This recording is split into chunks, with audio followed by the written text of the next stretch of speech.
All right, everybody. Jacob Sundstrom, managing editor of fearthefin.com with Marcus White, staff writer at fearthefin.com. We're here to talk about the past two Sharks games and do a small preview of tomorrow's game against the Penguins.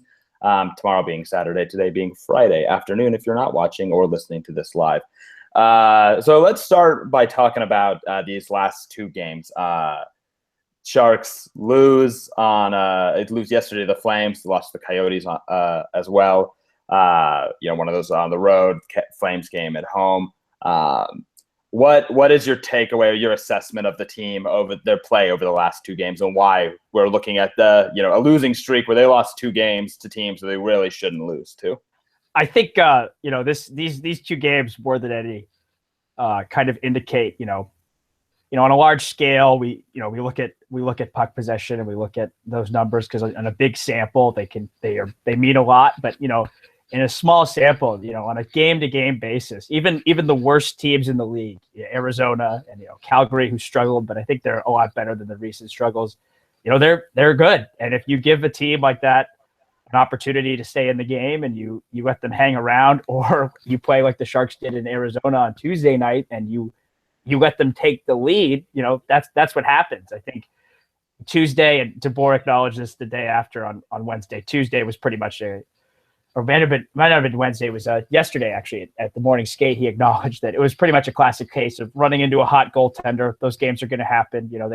Louis Domingue, had a great game, looked really strong for the Coyotes. Looks to be shaking off some of his early season struggles. And then last night, Brent Burns talked about, he's like, that's what happens when you let a team with high-end skill hang around. The first period, Calgary actually controlled play at even strength. The Sharks really didn't bring it. They started to bring it in the second period. DeBoer made some lineup changes, but they let them hang around. It was a 0-0 game. The Sharks have not been finishing and scoring on their chances of late and converting a high number of looks that they've gotten. And you have a team like Calgary, and even though Derek Anglin got one of the assists, Calgary's still a pretty skilled team. We saw it last night with Tkachuk and Michael Frolik in the games they had. Gaudreau didn't really play that well, mostly because Marc-Edouard Vlasic was in his pocket all night, but. I think it's nothing to be like too concerned about. I think the more concerning thing is that the Sharks really haven't, really strung a full dominant 60-minute effort where everything is firing on all cylinders. That being said, it is the 11th game of the season. They're 6-5. They're still within, they're second in their division through 11 games. I think, ultimately they're going to be fine long term, but I think, you can see how the team, may be a little vulnerable at times when they're not converting, even though they are generating so many chances.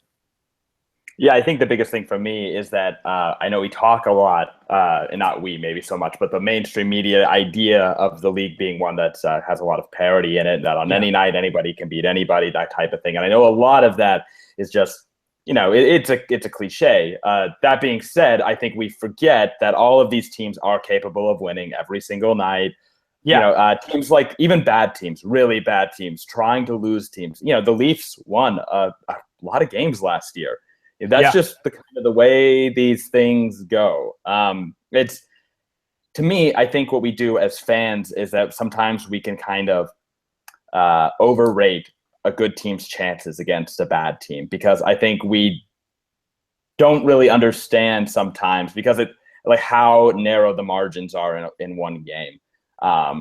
We can talk about possession all we want. That's important, and it's important to eventually getting more of those bounces and getting luckier, and taking advantage of those opportunities, whatever as it goes on.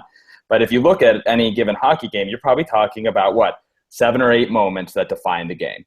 It's not very many. It's just really not. And, last night there were two of those goals that just should never – really all three. The first goal is a defensive breakdown by the Sharks' best defenders. The game-winning goal is Brent Burns standing around watching the puck. And the second goal is Martin Jones letting a goal go under his armpit, basically. Those shouldn't happen. But they do, and eventually the Sharks are going to get some of those goals going the other way. So I think for me, it's that, yes, the Sharks generally overall played well, but their mistakes were such that, it just didn't really matter. You look at the scoring chances last night, and I wrote about this morning. Sharks had 15 even strength scoring chances and, only scored 2 goals. They had only 7 on 5 power plays. That's not very good. They definitely need to generate more there. And I know you wrote about the Flames doing a pretty good job getting into shooting lanes and that kind of thing, which is obviously such a big deal with the Sharks, especially with Brent Burns out there.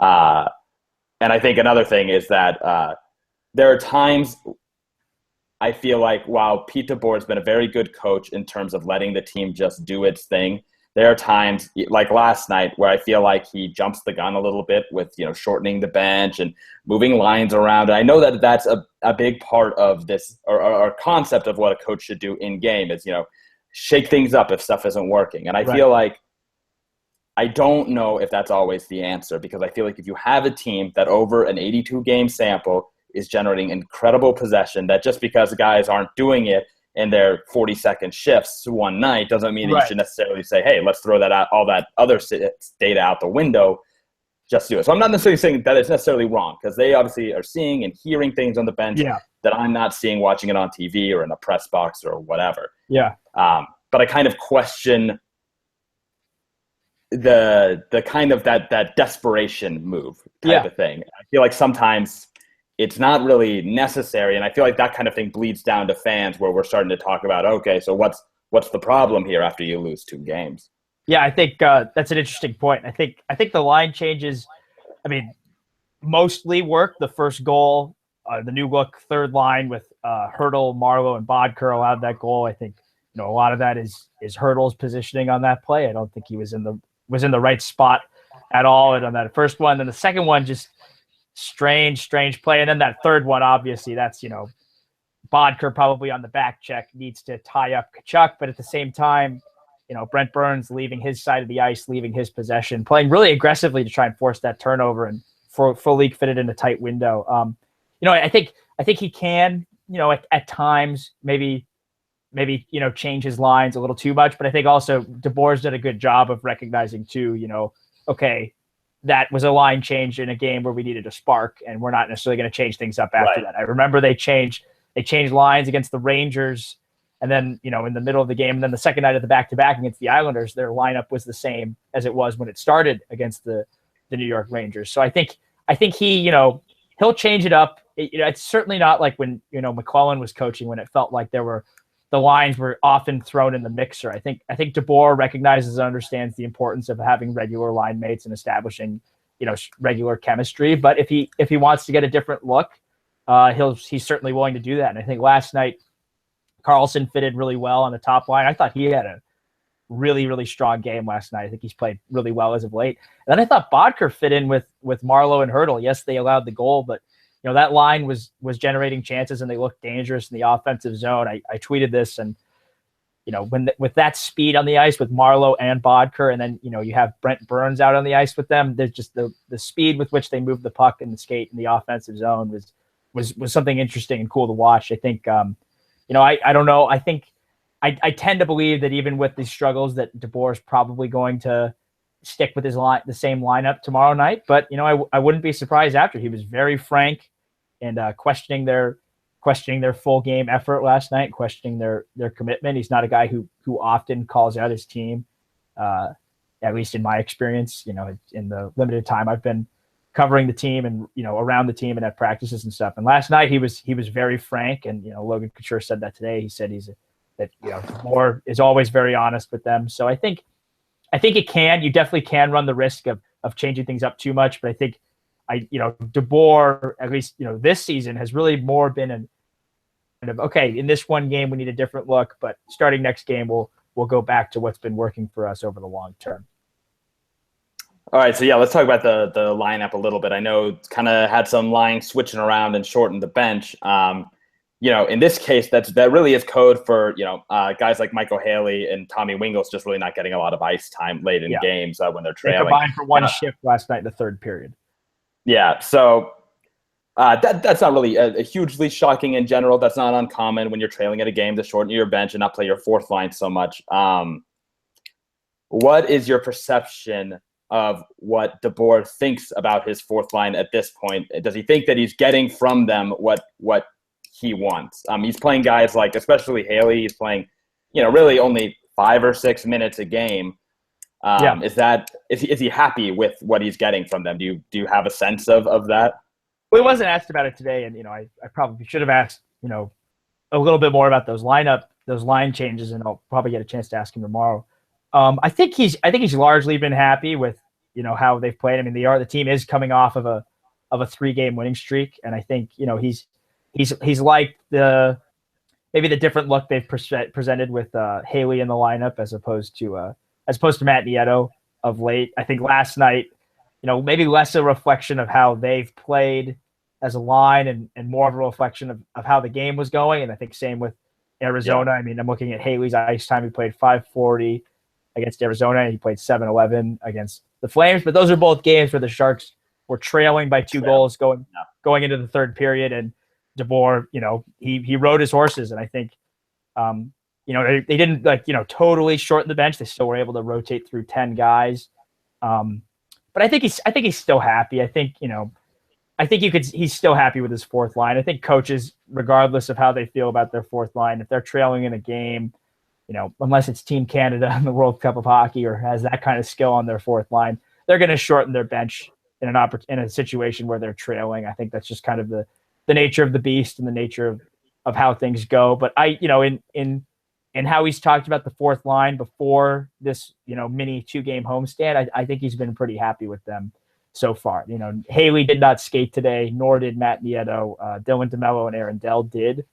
They took some drills, so it's really up in the air which of those two will play tomorrow. And he was also asked if Tommy Wingels is okay, because Wingels briefly left the game last night, and as I mentioned, only played 1 shift in the third period. He says he's a little sore, but he was then asked, should he be? We assume he's good for tomorrow, and then he played his cards close to the chest and said, "Well, we're not making any decisions until tomorrow morning." So yeah, right. He was pretty cagey today. I think he artfully dodged some questions. Not that that's a bad thing. I just think he's usually pretty forthcoming. Today he was a little more narrow in his responses. All right, so let me ask you a question then. I guess what's your opinion on how the fourth line should be used? You talk about how most NHL coaches, whether or not they love their fourth line, hate their fourth line, whatever, blah blah blah. I guess my real question is, do you feel that a fourth line that has right now Tierney, Nieto, and Wingels, and I think in the future, if it was one that had Tierney, Nieto, and Carlson or something on it, is that a line that you would feel comfortable icing if the Sharks are down 2-0? Maybe for less time than the other lines. Is that a line you'd feel like they should be icing in a game where they're trailing in the third?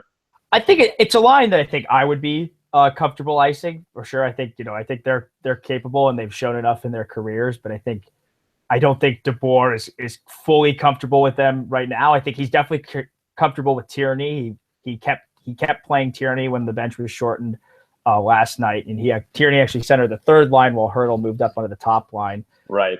I would personally feel comfortable playing those guys, but the last time we saw Matt Nieto, he made a pretty bad in zone turnover, and that's the kind of stuff that sticks with coaches, and I think that. More than anything, I think that plus he's not getting on the score sheet. When that happens, something like that happens, it sticks with the coach. And I think, especially for a player who's in and out of the lineup, I personally think, Nieto's a better player than he showed in that game. And I think he's been fine to start the season. I think, when we're talking about a fourth line in the NHL, you're hoping to just get that much more productivity than another lineup. I would be comfortable playing them. And, honestly, I think he probably, to credit to how Haley's played, I think the way they've played as a line this season, I would have been comfortable playing them trailing 2 goals. They've possessed the puck well below the goal line. They've generated some chances, but I think, to make a long answer short, I personally would be comfortable icing that kind of a fourth line for sure. And I think they should be, from what we've seen over the course of their careers. But, I think, in a 1-game situation, if you have to shorten your bench, they've got enough firepower through the three lines where they can more than handle it, I think, for sure. All right, so kind of getting back to the idea of this rest idea. I know Martin Jones has started 7 in a row now. Yes. almost certainly going to be 8 in a row tomorrow. I just cannot possibly, and this, I know this is not based on anything DeBoer said, to be clear. This is just, there's no way they're starting Aaron Dell against the Penguins. No way. I agree. Not a chance in hell. I'd say he's probably going to make it 9 against the Panthers and could make it 10 against the Lightning. I think that's a definite possibility. So DeBoer said that this, and I'm paraphrasing because I don't remember the exact quote, shouldn't even be a conversation point or something to that effect. Now I know that, and we've talked about this before, just because an NHL coach said something doesn't know he necessarily believes it. I mean, part of his job is to be kind of the PR firm of his team. So I'm not going to be sitting here saying that, Pete DeBoer is an idiot or doesn't know what he's talking about. Like, none of that. Right. Do you think that that's true though? I seeing how, and this is, I haven't, I've been meaning to kind of get into it, and I want to write about it eventually. Hopefully I'll get a chance to talk to the goalies and see how they feel about it. I can remember anecdotally last season, Jones somewhat struggling in stretches where he started, a lot of games. December, particularly, that was his really bad month, and he had started almost every game up until then. And I know, again, you're right, it's anecdotal, but that did happen. I tweeted this last night, but when Reimer came last year at the deadline, Jones didn't start more than 2 games in a row until the postseason. And I think, I think Jones is a capable goalie. I think he's certainly more than able to handle what's in front of him. But I think, we haven't necessarily seen him be that workhorse guy in his professional career. That's not to say that he can't do it. But, I think a team would ideally, have their backup probably play, at least 20 starts in a season. And, I don't think you want Jones playing too many more games than 60. They've said they don't have a number. I'm just kind of saying in an ideal situation. But, DeBoer mentioned, the guys that play behind Carey Price, Henrik Lundqvist, they don't start a lot. They have to stay ready. And I think, DeBoer puts Martin Jones in that category. And I think that as much as that's insane, by the way. That if he believes that, then he's absolutely wrong. The playoff, playoff run and seeing, I think the playoff run and seeing that, again, it's one run. So I think that's, it's one season. He's only started one season. Putting all of Carey Price is going to the Hall of Fame. Henrik Lundqvist is going to the Hall of Fame. Right. I agree. I think Mark Jones is not going to the Hall of Fame after one season and one Stanley Cup run with a crazy good team in front of him.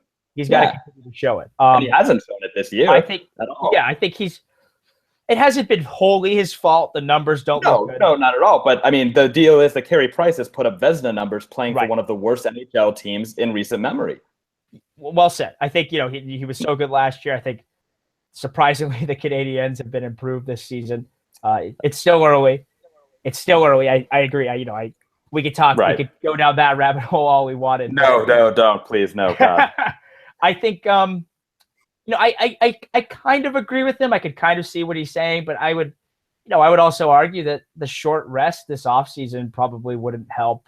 And having a shorter offseason probably wouldn't help this greater workload. I mean, I think if you talk to any goalie, and I haven't actually asked them about this, but I think they want to see more games. Right. They want to see more. They want to play 82 games. Exactly. Yeah. I think I don't think they ever want to play. Nope. But I think it's I could understand the decision. I would have probably tried to start.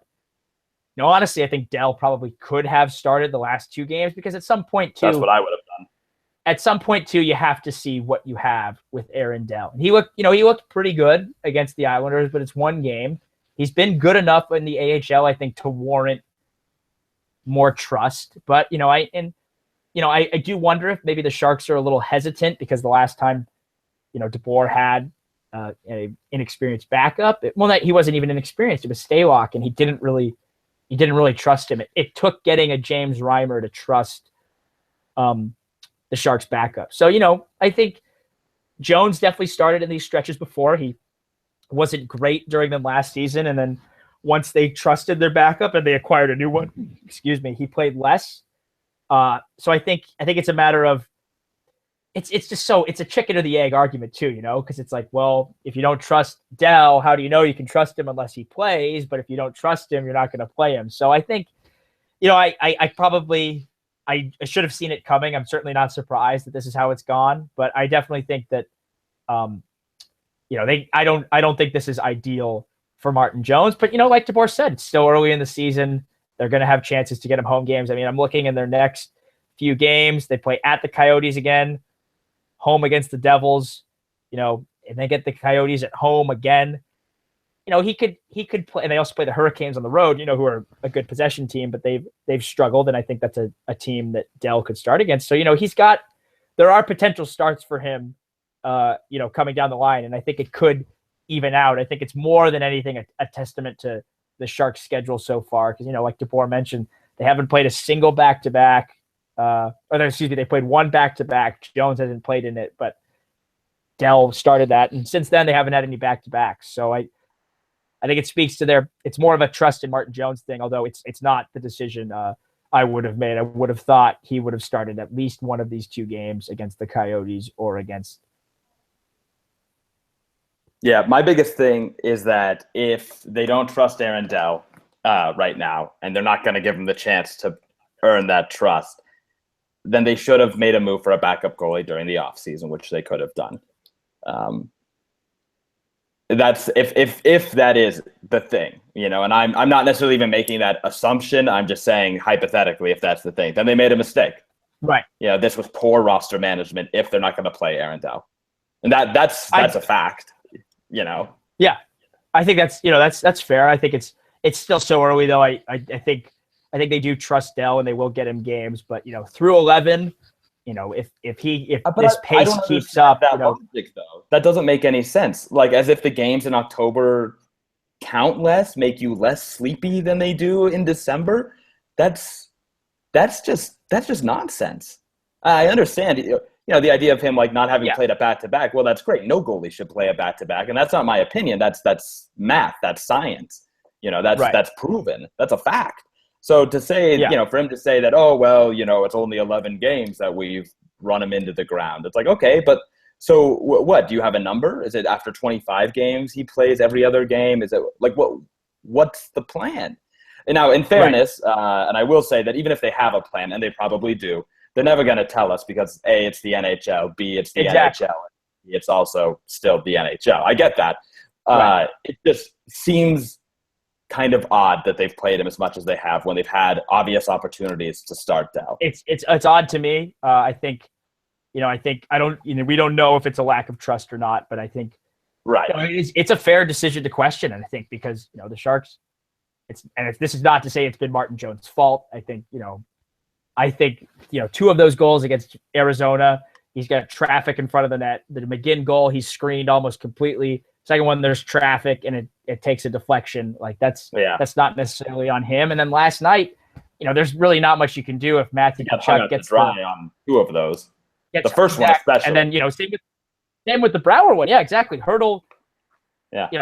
No one is tying up Brouwer, and Brouwer gets the puck in the net before Jones can slide across the crease to even try to make a save. So I think, I don't want to say the stats have been misleading, but I think they don't give – I think they're more of a testament to the Sharks' defensive play in front of him than they are Jones' play. And, that could be another reason why, too. I think they haven't really been as tight defensively. And if you have an unproven backup goalie and, DeBoer has shown that he's, looking for guys who he, if he doesn't think a guy, and this is not to say that he thinks this about Aaron Dell, but if he doesn't think a guy is good enough, they're not going to play, and they're not going to play either in the NHL or they'll play down in the AHL. So I think with Dell, I think the schedule is part of it. I still think there were at least two more opportunities for him to start. I would imagine though, as we get going in November and December, that they'd be doing. He has to start more. I agree with you. He has to start more because, like you said, it's a poor roster decision. If he doesn't, they could have acquired a goaltender.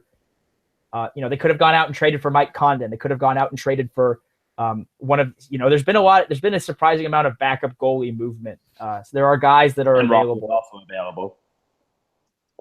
Who'd you say? Sorry, Jonas Enroth was also available, and that's a guy I thought the Sharks should have acquired if they wanted to acquire one anyway. Yeah, so I think it's still early, but if this persists, it's definitely something to look for. And if the lack of starts do persist, I think it's fair to wonder if they're going to try and get a James Reimer type at the trade deadline. So Right. All right, let's look ahead to tomorrow. Sharks host the Penguins. It's the last time we see them this year, God willing. Is this a big thing that they're playing again? Do they have history? Have they played? I hear it's kind of a big deal. The last time that the Penguins were in San Jose, it was a pretty terrible, awful day. Yeah. So, for me, I try not to overhype it or whatever. But this, even if without that history, this is a measuring stick game for the Sharks in a way that the other game that they played this season wasn't, because Sidney Crosby is playing now, and the Penguins look better than they did certainly when he was on the lineup. Spoiler alert! They've got 3 out of 4 points already on this California road trip. Beat the crap out of the Ducks and lost in overtime to the Kings. Maybe the Sharks are a little bit lucky that they're getting them after they've already played two games on this trip. And for me, I guess none of that stuff really matters. I'm even less interested in the result of the game, and I want to see how the Sharks actually look eye test wise against them, to be honest. Yeah. It's a matchup that I wasn't really that impressed with how they played them last time, given who was missing from the roster. They played 2 good periods, and like we talked about, a really bad third one. Right. They need to have a more complete effort here. And if maybe if Tuesday's game was a trap game, Thursday's game was a trap game, maybe they're waiting to really turn it on all cylinders against the Penguins. I don't really buy that, because I don't think that's a real thing. But, it would be nice from a narrative perspective, and it would be nice from people chilling out in my mentions if the Sharks win this game pretty handily. Yeah, no, I think I'm definitely intrigued for the eye test, because I think, the Sharks definitely looked faster against that Penguins team in that first game. That being said, they still blew a 2-goal third period lead, and Sidney Crosby and Chris Letang were not playing. So I'm really interested to see how they look kind of speed wise and how they hang. And I think the 2 different differences you're going to look at are Bodker's line and the Schlemko pairing. Schlemko and Dylan, they're playing. That third pairing is played so well together. I think Schlemko through 11 games has been, and as good as Martin and Ward were, if Schlemko keeps this up, he's arguably the best free agent signing he's made among that crop. Bodker hasn't scored, but I think he's been pretty good. I think he hasn't found the back of the net, but I think he's played well. Any concerns about him not fitting in with the Sharks' puck possession style because of where he played, I think it's safe to throw those out the window, because it's looking like those struggles were because of who he played with, and now he's playing with good possession players, and it's helping him. And I think he's fit in. I'm interested to see if DeBoer will keep Bodker and Marlowe together, if he wants to spread the speed out a little more throughout the lineup. I'd imagine he maybe wants to have each line match up, but it's going to be, like you said, a very good measuring stick for the narrative. It'll be great either way for the narrative, because there's going to be something to write about. But it's a good test, because this is, you can make the argument this is the team that had the biggest effect on what they did this offseason. They saw how the Sharks played against them in the Stanley Cup final, and Doug Wilson said we need to be faster. We need to be a faster team, and I think Schlemko and Bodker have helped them with that to an extent.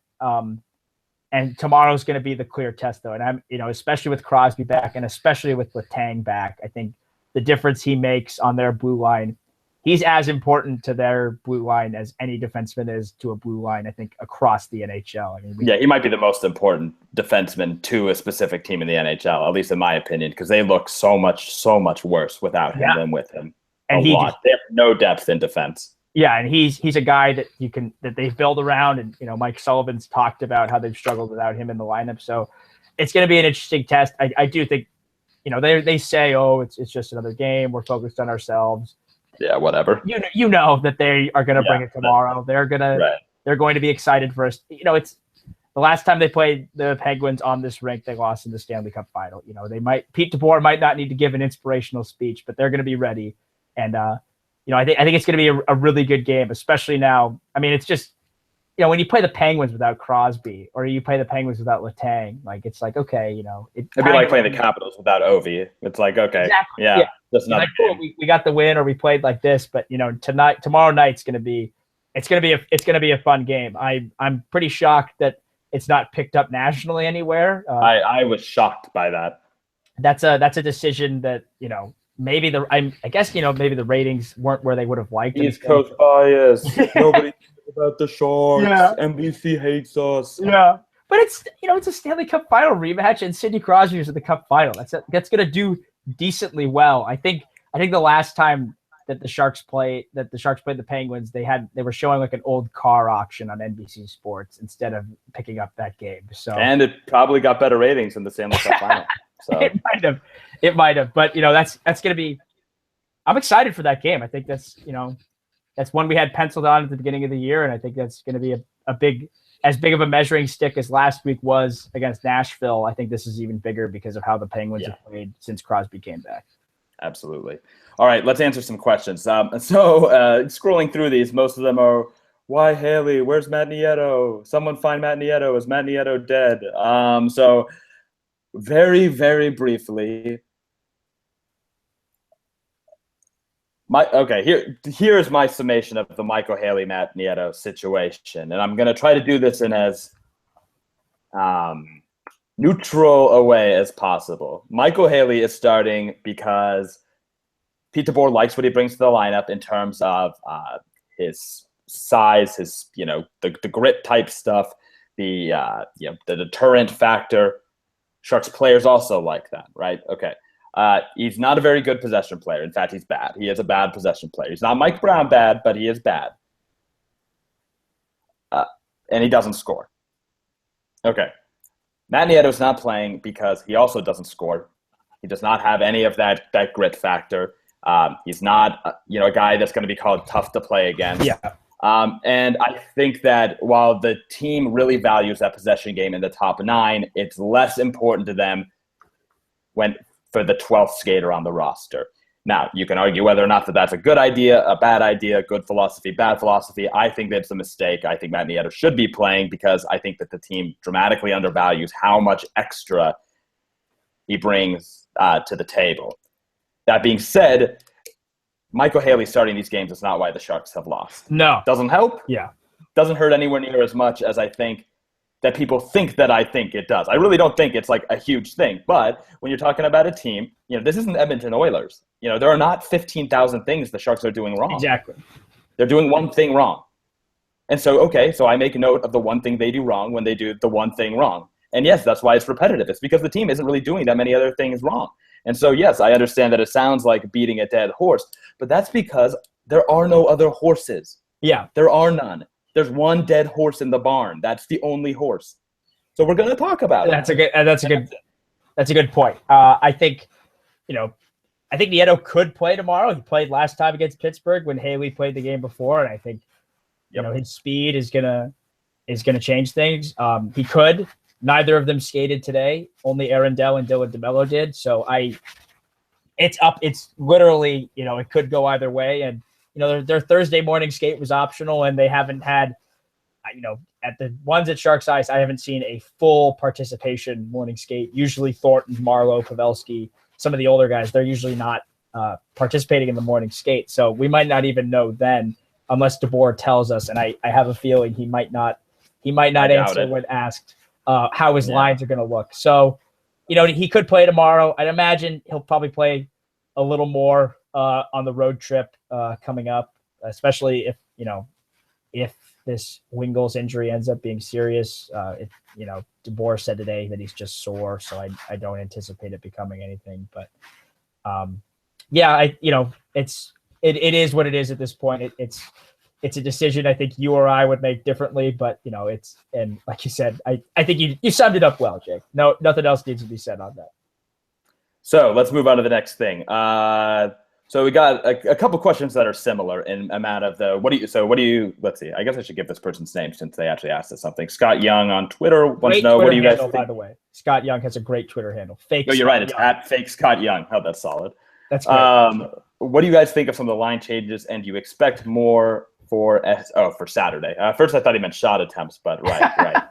Okay, now I've got this. Jesus. I was fine with what they did last night. But I really think that if they just plug Nieto into the lineup and play with Hertl as the third line center, then I think that's a perfectly fine fine lineup. Yeah, I agree. I think, maybe you keep Bodker with Marlowe and Hurdle, because I think that's, I don't hate that either. I like Gaudreau on the top line also. That's cool. He's shown to be good up there before this year. Who, Melker? Yeah. Oh, right. Yeah, sorry. Yes, Melker. Yeah. Right, exactly. I agree with that. I think, he's played with the Joes before. He fits in well with their style. I mean, anybody does. I think in an 82 game season, I think I could get one scoring chance if I played with them. I could get one scoring chance. Absolutely. At least. That's my high goal.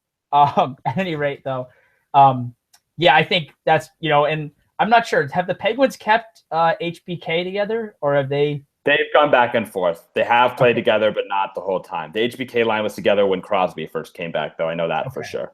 So, I don't know about last night. If he wants to spread the wealth like the Penguins do and match up with their, because they deliberately, it seems, spread Crosby, Malkin, and Kessel apart so that, every time you're going to have someone to worry about, then I could definitely see Bodker playing with Marlowe and Hurdle. Although, like I said, that line did give up the goal, and Bodker, I'm not sure if Hurdle and Marlowe were, but Bodker was on the ice for the game winner from Tkachuk. So that's really the only change I could see making, in addition to Nieto being in. I don't think we're going to see wholly different lines, especially because they did not practice today, and it's a morning skate tomorrow. So, all right. So let's see.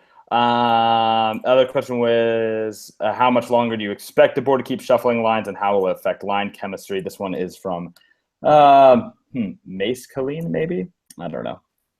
On the twitter.com. My response to that would be, I think that we'll see, some tweaking of lines throughout the season. I mean, I think you kind of have an idea of what the nucleus looks like.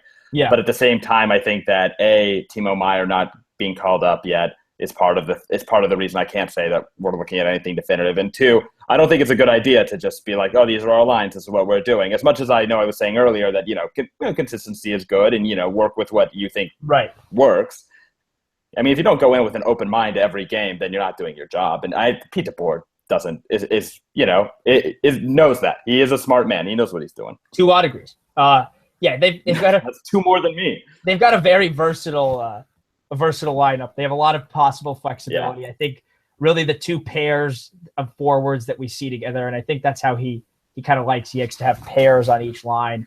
The 2 pairs that have played together all year are Thornton and Pavelski, and Couture and Donskoy. I don't think that changes. And then I think the rest of the lineup, Tierney centers one of the bottom 6 lines. Maybe Hurdle goes there. Maybe Hurdle goes back to the 3rd line center. But I think, those are the real locks, so to speak, positionally, and everyone else kind of fills in. So I think you'll see changes that way. I'd be shocked if he split up the Joes, or he split up Couture and Donskoy at any point. I think those pairs have such a great track record together. So I think any changes they make this season will revolve around that. And then defensively too, I don't see him making any changes to the defensive pairings. And I think that's as big a reason why Dylan DeMello hasn't played yet, is that I think every pairing's been really good together. So Yep. All right, last question is from Corey Dub, at Corey Dub on the twitter.com. When do we see LeBanc, Goldobin, Meyer get a shot with the big club? I almost said LeBanc again. This is good. We're 11 games into the season. I'm gonna get this. Yes. I feel so bad for his parents. So, in order, right now I'd say I wouldn't be shocked if we see LeBanc before Meyer, if only because LeBanc, because the illness, and Goldobin would be 3rd on that depth chart. I'd be surprised if we see him at all this season, unless there are a bunch of injuries. What is your thought? Oh man, this is tough. Yeah, I think if we had to answer the question at the start of the season, probably would have thought Meyer, then Goldobin, then LeBanc. But now I don't know. LeBanc, AHL in scoring. He's done a lot for his draft stock this past 2 months, man. Yeah. Or for his just general stock in the organization, I should say. Goldobin has scored a lot too. I haven't watched any of the Barracudas games, so I'm not sure how they've played. I haven't watched them. I think they're still playing together, right? So it seems like to me the biggest, their center, Right. The biggest loser if Labanc gets called up seems to be Goldobin. So Yeah. Or maybe vice versa. I think we could see one of the three on this road trip as the extra forward. We could. Now, that being said, last time they needed an extra forward, they called up Ryan Carpenter. So I think they still think highly of him, and I think if they want to have a second extra forward, he could get the nod. Any shot that these guys get, though, I think are largely going to depend on three things, two of which are out of their control. It's injuries to the people in the NHL, and I think it's the play of some of the top end guys. I don't think they're going to call up, and this is I think this is kind of hearing what DeBoer said too. I don't think they're going to call up a guy like Labanc, Goldobin, or Meyer and play them on the fourth line. I think they want a top 9 role because they want these guys playing regular. I think especially Labanc because it's his first professional season. It's only Goldobin's second professional season as well. I think they want I think Meyer probably. I think it's fair to say that Labanc could get a call before him just because Meyer started the year behind. Although I do think I think at the end of the year, I don't know who the two will be. I just I think they thought highly of them. I think two of those guys are going to push, and at least one of them I think will establish themselves on the team by the end of the season. I think there's room on the roster. Yeah, I think so too. Seeing what what DeBoer's done with that fourth line, if you call up one of those guys, maybe they slide up and it slides everybody else down. Who knows? But I think, I haven't watched enough of the three to say who I think has the edge. But I think is going to. I think a long road trip, and if someone's injured, I think that's when you could first see these guys get a real substantial chance with the NHL club.